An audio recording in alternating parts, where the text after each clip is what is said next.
Alors merci bien sûr à la Fravi de m'avoir invité aujourd'hui dans cette session de Late Breaker.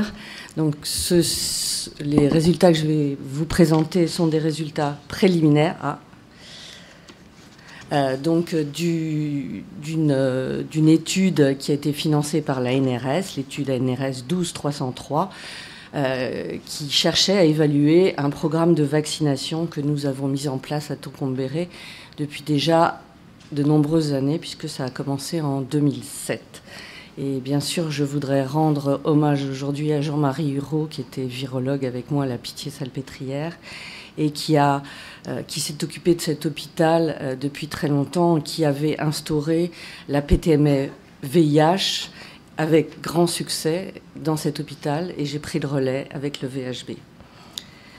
Donc on sait bien sûr, et vous savez, cela vous a été dit hier par Yusuke Shimakawa, et je pense que ce matin, malheureusement, on a manqué en salle H les présentations sur la transmission du VHB de la mère à l'enfant.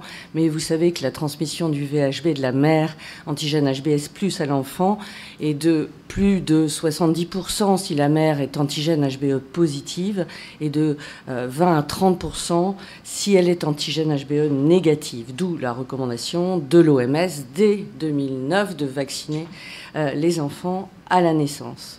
On sait qu'au Cameroun, la prévalence de l'antigène HBS est assez variable d'une région à une autre. Par exemple, à Yaoundé, c'est inférieur à 10%, et dans d'autres régions, comme à Tokombéré, la prévalence est de plus de 20%.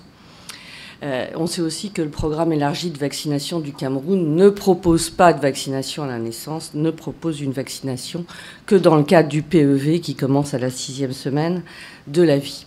Alors Tokombéré, vous voyez, c'est tout au nord du Cameroun. C'est une région extrêmement pauvre, sahélienne, assez peuplée. Et donc cet hôpital draine à peu près 150 000 personnes aux alentours de Camerounais. Mais avant, il y avait beaucoup de Tchadiens et de Nigériens qui venaient. Mais maintenant que Boko Haram est arrivé et fait régner la terreur dans cette région, on a beaucoup de mal. D'abord, on ne peut plus y aller. Et on a beaucoup de mal à recruter d'autres patients que les patients qui habitent autour. Alors depuis 2004, donc grâce à Jean-Marie Hureau qui était allé pour la première fois là-bas, on a mis en place un programme de prévention de la transmission mère-enfant du VIH, avec aujourd'hui, en tout cas, quand les femmes sont dépistées, 0 cas de transmission, évalué en 2015. Et donc, c'est une région particulière, car les médecins sont extrêmement motivés et nous aident beaucoup dans nos programmes. C'est vraiment. Et donc, ce programme dont je vais vous parler était soutenu par le GEMEP. Le GEMEP, c'est le groupe d'études moléculaires des hépatites, qui est un groupe qu'on a fondé il y a très longtemps, au tout début de la biologie moléculaire. Et donc, le GEMEP fait aussi ONG, et donc on soutient l'hôpital de Tokombéré depuis 2007. Et on a fait une première étude qui a montré que chez les femmes enceintes, on avait testé plus de 1200 femmes enceintes, 20% des femmes étaient antigènes HBS positives. Et parmi ces femmes, 20%, plus de 20%, étaient antigènes HBE positives, avec une charge virale très élevée, faisant évidemment encourir un risque de transmission à l'enfant beaucoup plus important. Et évidemment, comme il y a seulement le PEV, ce risque de transmission est accentué par le fait qu'il n'y a pas de vaccination à la naissance. Donc le GEMEP a décidé de soutenir une prévention de la transmission verticale par une vaccination à la naissance des enfants, dès la naissance. Et donc c'est quelque chose qui est très bien organisé là-bas. Soit les femmes accouchent à l'hôpital de Tokombéré, donc le vaccin est fait tout de suite, soit on a un système d'infirmiers avec des mobylettes qui vont dans les villages et qui vont, lorsque les femmes accouchent à la case, vacciner les enfants tout de suite à la naissance. Enfin, essayer de vacciner, en tout cas dans les 24 heures. Voilà. Puis on a d'autres actions aussi, mais je passe rapidement. Donc l'ANRS a décidé de financer l'évaluation de cette intervention, si on peut dire, et l'évaluation des échecs et des éventuels échecs à la vaccination est faite chez les enfants nés de mère, évidemment, antigène HBS positive, pour essayer de déterminer ce qu'on peut faire de plus. et en cas d'échec, évidemment, évaluer les causes de ces échecs, soit un retard à la vaccination, soit un seuil de charge virale qui serait très élevé et qui permettrait beaucoup plus la transmission, soit l'existence de mutants de résistance au vaccin. Donc les méthodes que nous avons utilisées, c'était un dépistage, évidemment chez les femmes enceintes, à la consultation prénatale. En cas de positivité, on recherche l'antigène HBE et rétrospectivement, on mesure l'ADN du VHB. Les enfants de mère antigène HBS positif et vaccinés à la naissance, sont testés entre 1 et 5 ans. On a dû faire large parce que c'est quand même difficile de retrouver les enfants dans les villages. C'est quand même éloigné souvent et difficile d'accès. Et donc on dépiste l'anticorps anti-HBC aussi pour ne pas manquer d'éventuels mutants d'échappement au vaccin et des enfants qui seraient antigènes HBS mais qui aurait négatif, pardon, mais qui aurait quand même une infection par le VHB. Et puis, donc, on avait calculé un effectif de 800 couples mère-enfant pour évaluer cette intervention, et on a débuté l'étude en 2015. Et comme je vous le disais, ce sont des résultats préliminaires. Mais l'ANRS et toute l'équipe a décidé de s'arrêter au nombre des enfants retrouvés, qui est de 607 actuellement. Depuis, on a arrêté finalement les inclusions, là. Donc 607 retrouvés depuis mai 2015, qui est déjà pas mal, avec évidemment les difficultés que vous connaissez, en particulier donc, la présence de Boko Haram qui fait qu'on ne peut plus y aller, la difficulté d'obtenir quand même des consentements éclairés et d'anonymiser évidemment les inclus.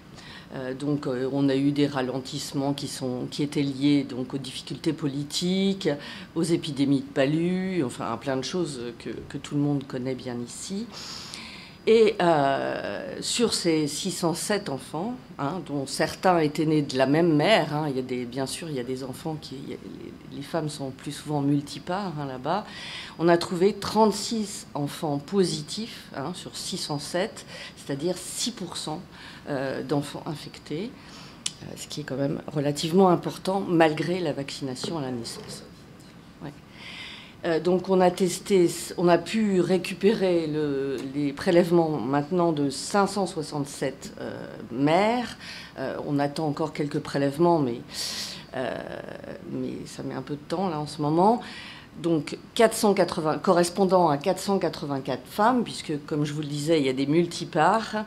Et parmi ces femmes, on a trouvé 20% de femmes antigènes HBE positives, ce qui correspond au chiffre qu'on avait antérieurement trouvé dans la première étude de prévalence. Et sur les enfants contaminés, sur les 33 enfants contaminés, la plupart étaient contaminés à partir de mères qui étaient antigènes HBE positives. Et je vais vous préciser ça sur les diapositives suivantes. Si on voit sur ce schéma donc les 607 couples mère-enfant avec le taux de transmission global, quand on détaille à partir des enfants nés de mères antigènes HBE positives, sur les 115 cas, il y a 33 nouveau-nés infectés, c'est-à-dire 30% des nouveau-nés qui sont infectés, avec une charge moyenne des mères qui ont transmis de plus de 8 logs. C'est vraiment une charge virale élevée, contre 7,9 logs chez les femmes qui n'ont pas transmis l'infection. La différence n'est pas significative, mais on n'a pas tout fait encore. Mais bon, il y a une tendance. Vous voyez que dans l'autre groupe des enfants nés de mères antigènes HBE négatives, très peu de nouveau-nés ont été infectés. Donc la vaccination est efficace, comme cela a été montré, bien sûr, dans ce groupe de risque. Donc là, moins de 1% de transmission, avec donc une charge virale des mères qui ont transmis, qui est un peu plus élevée aussi que la charge virale des mères qui n'ont pas transmis. Alors, je vous détaille sur ces tableaux les différents cas de transmission. Donc, vous voyez que la plupart du temps, comme je vous l'ai dit, la mère est antigène HBE positive. Le délai de vaccin par rapport à la naissance est en général, à la naissance ou 24 heures, la plupart du temps. Et dans cette série-là, tous les rappels ont été réalisés. Vous voyez qu'ici, il y a un cas de mère qui est antigène HBE négative et que la charge virale est faible. On est en train de rechercher des mutants dans l'enveloppe pour ce cas de transmission. Pour les autres cas de transmission avec donc une charge virale un peu moins importante, on a relevé que dans certains cas, les rappels n'avaient pas pu être faits en totalité, ou pas du tout d'ailleurs, et que parfois le délai de vaccination était retardé, hein, en particulier pour les enfants qui étaient nés dans les villages éloignés, et souvent la mobilette devait être en panne puisque les infirmiers n'ont pas pu arriver à temps pour vacciner les enfants à la naissance. Et vous voyez que là également, il y a quelques cas où la transmission a lieu malgré une charge virale faible chez la mère, hein, et là aussi, on est en train de rechercher des mutants dans l'enveloppe pour ces cas de transmission. Votre temps est écoulé.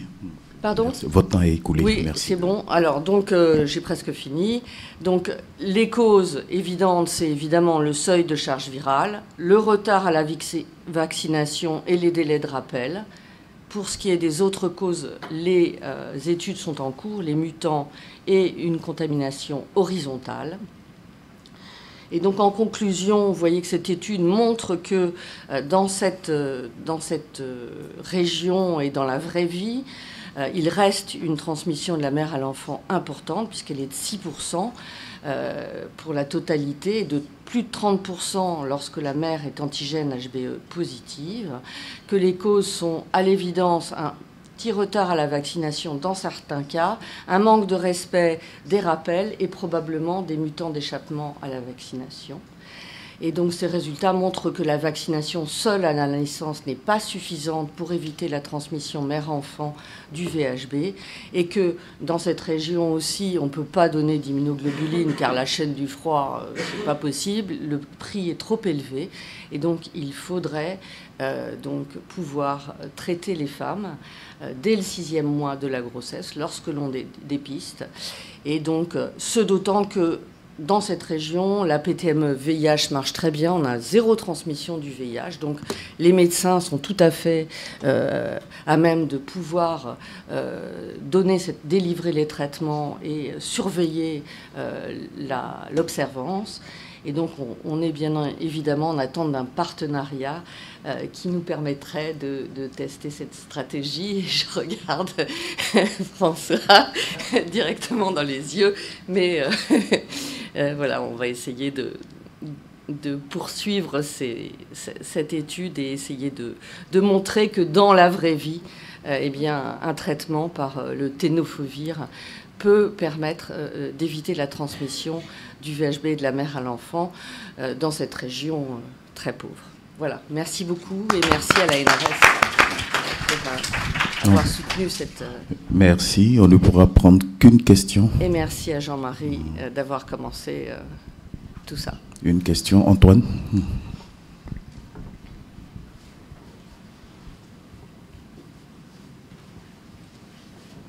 Merci beaucoup pour votre présentation. J'avais juste une question. Est-ce que vous avez étudié l'acceptabilité de la vaccination au domicile dans le cadre de votre projet spécifique? Vous avez peut-être assisté hier à la présentation du projet Néovac oui. À Madagascar et des grosses difficultés qu'ils ont. On n'a aucune difficulté. D'accord. Mais lorsqu'on dépiste les femmes enceintes au 6e mois, on leur explique toute la procédure, et donc elles acceptent ou non, mais en général elles acceptent. Elles sont habituées à le faire pour le VIH, donc il n'y a vraiment aucun problème, aucun problème. La seule difficulté à Tokombéré, c'est les villages qui sont éloignés dans la montagne et l'accessibilité lorsque les femmes accouchent à la case, hein, d'accéder très vite pour vacciner l'enfant dès que possible. Ah, c'est vraiment la vraie vie, hein. C'est la vraie vie. Là, on se déplace vers la mer. On se déplace vers la mer, oui. Mais bon, plus de 50% des accouchements, 70% des accouchements ont lieu à l'hôpital quand même, hein. Mais bon, il reste les 30%. Hein. Très bien, merci. On va maintenant inviter Carole Chédid qui va nous parler de la haute prévalence des